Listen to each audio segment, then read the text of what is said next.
wasn't that special big brother to drop by. Well, where do you suppose he got the idea that I'm an axe murderer? Forget Edmund. I don't care what he thinks. What do we care? It's you. It's you. I'm worried about this thing with Mateo. It's gotten all blown out of proportion. It really has. And I could not be sorrier. I did not want your past to get involved in this.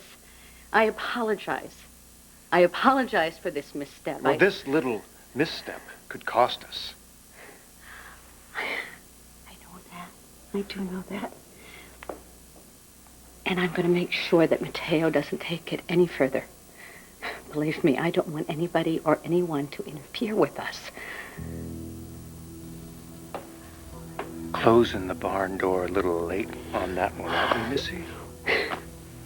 I would take it back if I could, but I can't. All right, I opened my big mouth. Mateo took it from there.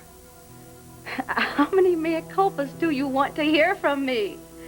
I'm sorry. I'm sorry. Good God, Jim, it wasn't intentional.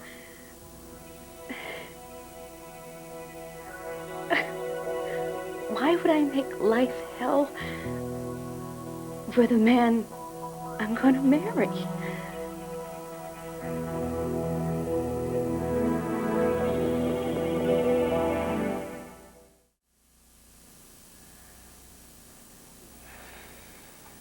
Are you just going to keep staring at me? You got to give me a minute.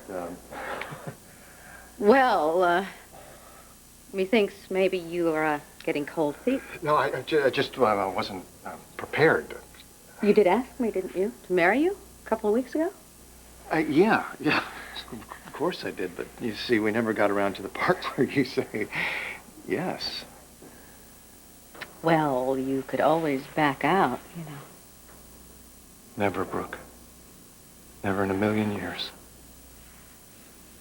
So does that mean that we're on?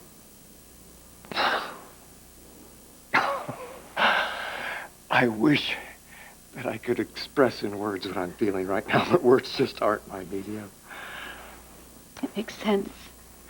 You're a photographer. Yeah, and I see in pictures. So what do you picture? I picture us in bed, having the longest, bestest love-making session known in the history of mankind. It's a beautiful picture.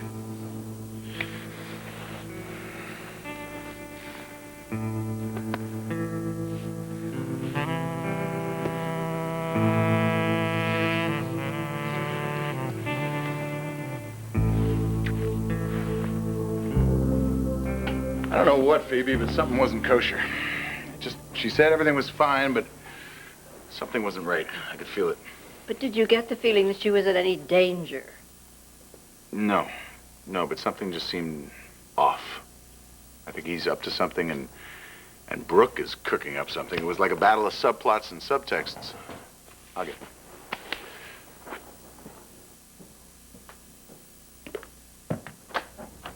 Hi. Hi. Hey. Come on in. Thanks. How are you doing? Good. Hello, darling. Hello. Phoebe. Come here. You look great. Oh, thank you, dear. How are you feeling? Well, well enough, except I have to lounge around in this contraption. Well, what can we do for you? Well, we were hoping we could see Brooke. Well, Brooke seems to be very popular today. In fact, she's not here at the moment. Can I give her any message for you? Not exactly. Yeah, I kind of wanted to report on sort of a research project we're doing for her. For tempo? Yes. No. Well, you know, she might use it, or, you know, she probably won't use it. For an article. Mm-hmm. What's the subject? Cuban cigars. Underground Cuban cigars, you know, going into the vest pockets of those Wall Street high rollers, that type of thing. Yeah. Mm-hmm. Yeah, those cigars pack a hell of a punch. Nice brews you got there. Oh. Yes.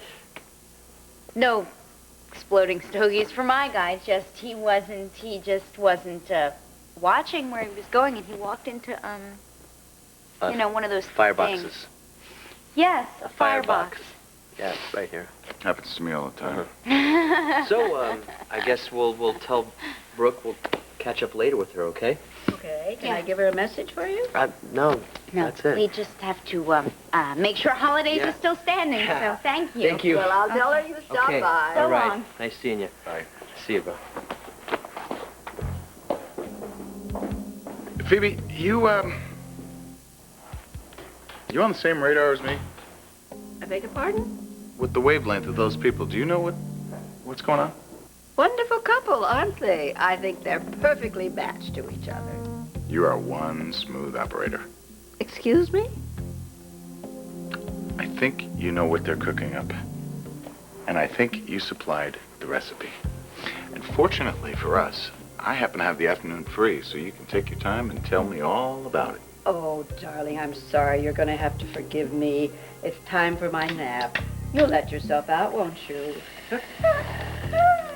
Here we go.